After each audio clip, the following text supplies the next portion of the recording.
to push the barriers out of the way because the rules really don't apply much anymore. Everything is being challenged. The fact that something's communicated via text doesn't somehow make it less binding or less enforceable.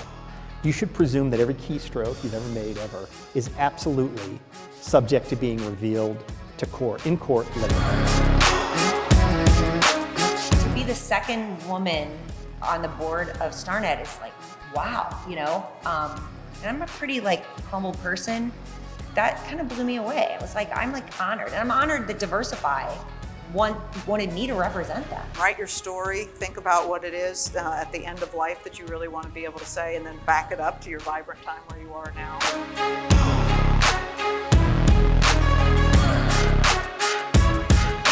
The redundancy of paperwork and the repetition of inputting the same information from estimator to contract administrator to sales to PM to accounting is ultimately what technology and AI is going to solve for you.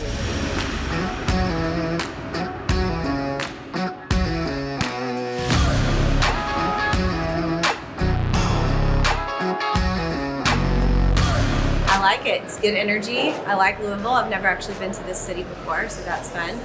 Yeah, it's a good vibe. Great meeting, a lot of activity. The event last night was fantastic. I think it's been a great event. It's been a fantastic time. They want to see our reps. They want us to be a resource to them. When you order from us, that you're going to get a high quality product and you're going to get it when we say it.